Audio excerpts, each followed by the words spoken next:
ഇന്ത്യയുടെ പ്രഥമ പ്രധാനമന്ത്രി പണ്ഡിറ്റ് ജവഹർലാൽ നെഹ്റുവിനെ എന്തിനാണ് മോദിയും ബി.ജെ.പിയും പേടിക്കുന്നത്? സ്വാതന്ത്ര്യലബ്ധിക്കു വേണ്ടിയും തുടർന്ന് സ്വതന്ത്ര ഇന്ത്യയെ കെട്ടിപ്പടുക്കുന്ന ഉദ്യമത്തിനു വേണ്ടിയും പ്രവർത്തിച്ച നെഹ്റുവിനെ കിട്ടുന്ന അവസരങ്ങൾ മുതലാക്കി താഴ്ത്തിക്കെട്ടാൻ ശ്രമിക്കുമ്പോൾ മോദിയും കൂട്ടരും ലക്ഷ്യമിടുന്നത് എന്താണ്? മന്ത്രിമാർ ഉൾപ്പെടെയുള്ള പല ബി.ജെ.പി നേതാക്കളും നെഹ്റുവിനെതിരെ സംസാരിച്ചു കഴിഞ്ഞു. എന്തിനാണ് 61 വർഷങ്ങൾക്ക് മുൻപ് മൺമറഞ്ഞു പോയ നേതാവിനെ ഇപ്പോൾ ഉന്നം വയ്ക്കുന്നത്?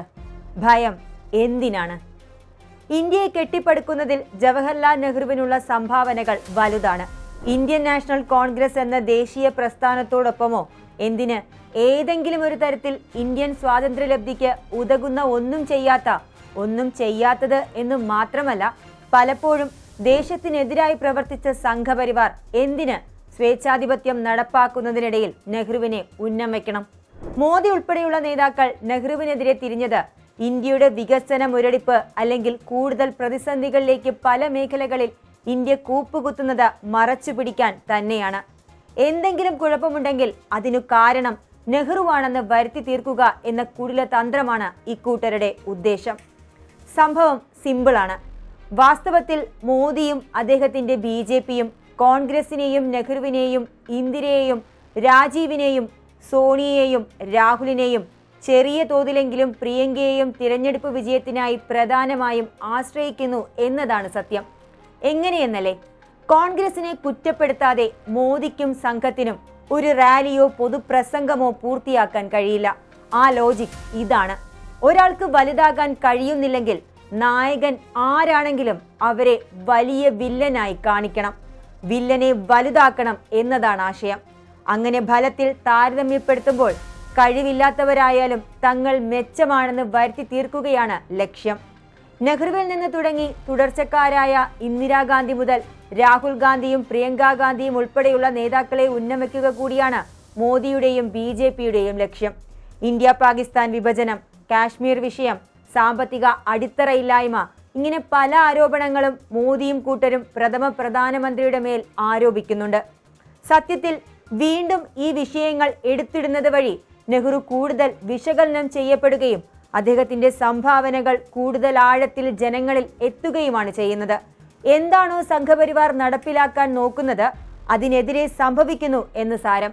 അങ്ങനെ നോക്കുമ്പോൾ നന്ദിയുണ്ട് മോദിജി, കോൺഗ്രസ് അനുഭാവികൾക്ക് പോലും ഇത്രയും ആഴത്തിൽ നെഹ്റുവിനെ മനസ്സിലാക്കി കൊടുക്കാൻ സഹായിച്ചതിന്. ജവഹർലാൽ നെഹ്റു സ്വാതന്ത്ര്യലബ്ധിക്ക് ശേഷം അന്ന് പാകിയ വിത്താണ് ഇന്നും ഇന്ത്യൻ സാമ്പത്തിക വ്യവസ്ഥയിൽ അടിത്തറയായി നിൽക്കുന്നത്. കഴിഞ്ഞ 11 കൊല്ലമായി നരേന്ദ്രമോദിയുടെ നേതൃത്വത്തിലുള്ള NDA സർക്കാർ ദീർഘവീക്ഷണമില്ലാതെ നടപ്പിലാക്കാൻ ശ്രമിച്ച പല കാര്യങ്ങളും സമ്പദ് വ്യവസ്ഥയുടെ കടയ്ക്കൽ കത്തിവച്ചതിലുണ്ടായ അപാകതകളാണ് ഇപ്പോൾ സമ്പദ് വ്യവസ്ഥയെ പിന്നോട്ട് വലിച്ചത്. മോദിക്ക് വിജയത്തെക്കുറിച്ച് പറയാൻ ഒന്നും തന്നെയില്ല. 2014 തെരഞ്ഞെടുപ്പിൽ അദ്ദേഹം സംസാരിച്ചിരുന്ന വിഷയങ്ങളായ തൊഴിൽ, സമ്പദ് വ്യവസ്ഥ, GDP, കള്ളപ്പണം, പെട്രോൾ ഡീസൽ വില, ഡോളർ വില വിമർശനം, ആധാർ, GST, MNREGA എന്നിവയെക്കുറിച്ച് സംസാരിക്കാൻ പോലും അദ്ദേഹത്തിന് കഴിയില്ല. പൊതുവെ ചോദ്യങ്ങൾക്ക് മറുപടി പറയുന്ന ശീലം അദ്ദേഹത്തിന് ഇല്ലതാനും. Make in India, skill India, standup India, smart city, bullet train, Swachh Bharat, note നിരോധനം, സ്വിസ് ബാങ്ക് പണം തുടങ്ങി രാജ്യത്തെ സാമ്പത്തികമായി പിന്നോട്ട് വലിച്ച പദ്ധതികളെക്കുറിച്ചും മോദിക്ക് പറയാൻ ഒന്നുമില്ല. അപ്പോൾ പിന്നെ ആരെയെങ്കിലും ഒക്കെ കുറ്റപ്പെടുത്തിയല്ലേ പറ്റൂ. അതേസമയം ആർട്ടിക്കിൾ 370 റദ്ദാക്കൽ, ട്രിപ്പിൾ തലാഖ്, രാമക്ഷേത്രം എന്നിവയെക്കുറിച്ച് അദ്ദേഹത്തിന് സംസാരിക്കാൻ കഴിയും.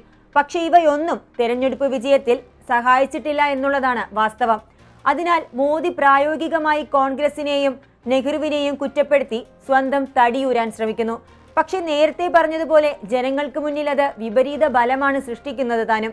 നെഹ്റുവിനെ എതിർക്കുന്നതിലൂടെ ബി.ജെ.പി എതിർക്കുന്നത് ഇന്ത്യയുടെ ജനാധിപത്യം, മതേതരത്വം, യുക്തിബോധം, ആധുനികത, ശാസ്ത്രബോധം എന്നിവയെല്ലാമാണ്.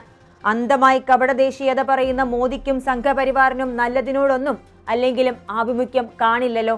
സ്വയം അപഹാസ്യനായിക്കൊണ്ടിരിക്കുകയാണ്. തങ്ങളുടെ കപടദേശീയതയെന്ന് തിരിച്ചറിയാൻ പോലുമുള്ള ബോധം ഇല്ലാത്തവരെക്കുറിച്ച് വേറെ എന്താണ് പറയേണ്ടത്? ജവഹർലാൽ നെഹ്റുവിനോടൊപ്പം പ്രധാനമന്ത്രി എന്ന നിലയിൽ ഒട്ടും താരതമ്യം ചെയ്യാൻ അർഹതയില്ലാത്ത നേതാവാണ് നരേന്ദ്രമോദി. എന്തിന്, ഇതുവരെ ഇന്ത്യ ഭരിച്ചവരിൽ ഏറ്റവും മോശം പ്രധാനമന്ത്രിയാണ് മോദി എന്നത് യാഥാർത്ഥ്യം. BJPയുടെ തന്നെ പ്രധാനമന്ത്രിയായ അടൽ ബിഹാരി വാജ്പേയി പോലും മറ്റുള്ളവരെ മറപിടിച്ച് സ്വന്തം കുറവുകളെ മറയ്ക്കാൻ ശ്രമിച്ചിട്ടില്ല. 2014 മുൻപ് BJPയുടെ തലപ്പത്തിരുന്ന പല നേതാക്കളും മോദിയുടെ വരവോടെ അപ്രസക്തരായ കാഴ്ച നാം കണ്ടതാണ്. അതിനെ മോദി പ്രഭാവമായിട്ടൊന്നുമല്ല കാണേണ്ടത്. സ്വന്തം ഇച്ഛയ്ക്ക് വേണ്ടി സംഘപരിവാർ ആശയങ്ങൾക്ക് മേൽ സ്വന്തം രാജ്യത്തിന്റെ ഐഡന്റിറ്റിയും സ്വബോധവും നഷ്ടപ്പെടുത്തിയ ഒരു സ്വേച്ഛാധിപതിയുടെ കുടിലതന്ത്രം മാത്രമാണത്. വിധേയത്വം രാജ്യത്തോടോ പൊതുജനത്തോടോ അല്ല. പകരം അധികാരത്തിനായി എന്ത് നെറികെട്ട കളിയും കളിക്കാൻ മനസ്സുണ്ടെങ്കിൽ എങ്ങനെയും അവിടെ കടിച്ചു തൂങ്ങി നിൽക്കാമെന്ന വസ്തുത രാഹുൽ ഗാന്ധിയും കോൺഗ്രസും വോട്ട് ചോരുകൂടി പുറത്തെത്തിച്ചപ്പോൾ നമുക്ക് മനസ്സിലായി. അധികാരം പോലും ജനങ്ങൾ നൽകിയതല്ല, അവരുടെ അവകാശങ്ങളെ പോലും അട്ടിമറിച്ചുകൊണ്ട് അവരിൽ നിന്നും തട്ടിപ്പറിച്ചതാണെന്ന്. SIR കൂടി നടപ്പിലാകുന്നതോടെ അവരുടെ പല അജണ്ടകളും ലക്ഷ്യം കാണാനും സാധ്യതയുണ്ട്. പക്ഷേ പ്രതിപക്ഷത്തിന്റെ സ്വരം ശക്തമാകുന്ന സാഹചര്യത്തിൽ കോൺഗ്രസിന്റെയോ അത് നയിക്കുന്ന പ്രതിപക്ഷ നേതാവ് രാഹുൽ ഗാന്ധിയുടെയോ ഇന്ത്യയെ രക്ഷിക്കാനുള്ള ഉദ്യമം തുടരുന്നിടത്തോളം മോദിക്കും കൂട്ടാളികൾക്കും കാര്യങ്ങൾ അത്ര എളുപ്പമാകുകയുമില്ല. നെഹ്റു വിഭാവനം ചെയ്ത ഇന്ത്യ സംഘപരിവാർ ലക്ഷ്യം വയ്ക്കുന്ന ഇന്ത്യയെയല്ല. നെഹ്റുവിനെ രാജ്യത്തിന്റെ ചരിത്രത്തിൽ നിന്ന് മായ്ച്ചു കളയാൻ ശ്രമിക്കുന്ന BJP പക്ഷേ നെഹ്റു എന്ന ജനകീയ നേതാവിന്റെ വിജയമാണ് നമുക്ക് കാണിച്ചു തന്നത്.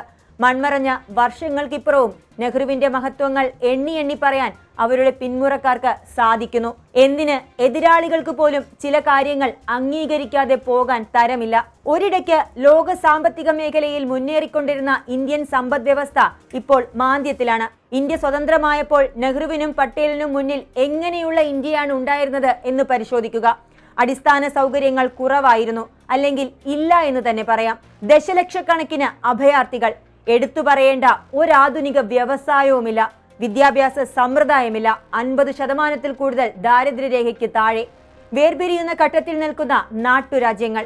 ഈ ഇന്ത്യയെയാണ് നെഹ്റു പ്രധാനമന്ത്രിയായി തുടർന്ന് 17 വർഷങ്ങൾ ഉൾപ്പെടെ കോൺഗ്രസ് ഒരു നവ ഇന്ത്യയെ കെട്ടിപ്പടുത്തത്. മോദി 2014 നേടിയെടുത്ത ഇന്ത്യ ഇങ്ങനെയുള്ള ഒന്നായിരുന്നില്ല എന്നുള്ളത് കൂടി ഇതിനോടൊപ്പം കൂട്ടി വായിക്കണം. ആ ഇന്ത്യയിൽ നിന്നും ഇന്നത്തെ ഇന്ത്യ താഴേക്ക് പതിച്ച ഒരു ഗ്രാഫ് പോലെയാണ്. എത്രയൊക്കെ മോദിയും കൂട്ടരും പ്രതിക്കൂട്ടിലിട്ട് ക്രൂശിക്കാൻ ശ്രമിച്ചാലും നെഹ്റുവിനെ തൊടാൻ അതുകൊണ്ട് തന്നെ സാധിക്കില്ല. കാരണം ജനങ്ങളുടെ കണ്ണിൽ പൊടിയിടാൻ ഒരു ചീട്ടുകൊട്ടാരം പോലും നേരാവണ്ണം പണിയാൻ കെൽപ്പില്ലാത്ത നരേന്ദ്രമോദിയുടെ NDA സർക്കാരിന് സ്വതന്ത്ര ഇന്ത്യയുടെ ചരിത്രത്തോളം സ്ഥാനമുള്ള ജവഹർലാൽ നെഹ്റു എന്ന ദേശീയ നേതാവിനെ ഒന്നും ചെയ്യാൻ സാധിക്കില്ല. വെറുതെ സ്വയം അപഹാസ്യരാകാം എന്നല്ലാതെ. ഇനിയും മനസ്സിലാക്കാമല്ലോ എങ്ങനെ നെഹ്റു BJPയെ ഭയപ്പെടുത്തുന്നുവെന്ന്. ജനനേതാവിനെ കപടവക്താക്കൾ പേടിക്കുക തന്നെ ചെയ്യും. ഇത് തുടർന്നുകൊണ്ടേയിരിക്കും. പക്ഷം ബഹുഭൂരിപക്ഷം ഇന്ത്യക്കാരുടെ മനസ്സിലും ചാച്ചാജി ഒരു സ്ഥിരപ്രതിഷ്ഠയായി നിലനിൽക്കുകയും ചെയ്യും. കൂടുതൽ വാർത്തകൾക്കും വിശേഷങ്ങൾക്കും ഞങ്ങളുടെ channel like, share and subscribe ചെയ്യുക. കൂടാതെ സബ്സ്ക്രൈബ് ബട്ടണിലെ ബെൽ ഐക്കൺ ഇനേബിൾ ചെയ്യാനും മറക്കരുത്.